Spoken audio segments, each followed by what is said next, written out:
बातमी आहे तुळजापुरातनं। तुळजाभवानी मंदिरातील पेड व्हीआयपी दर्शन व्यवस्था तात्काळ बंद करावी या मागणीसाठी पुजारी मंडळ आक्रमक झाले। या व्हीआयपी संस्कृतीमुळे सामान्य भाविकांना दर्शनासाठी तासनतास ताटकळत उभं राहावं लागतं। याशिवाय मंदिराच्या निर्णय प्रक्रियेमध्ये विकास कामांमध्ये स्थानिक पुजाऱ्यांनी डावलले जात असल्याचाही आरोप करण्यात आलाय।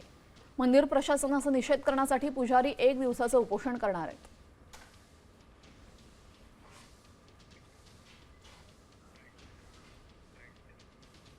जो भक्त धार्मिक विधी करण्यासाठी धर्मदर्शन म्हणून त्याला म्हणतात, त्या रांगामध्ये पेडचे म्हणजे पैसे पे केलेले लोकांना सोडलं जातं।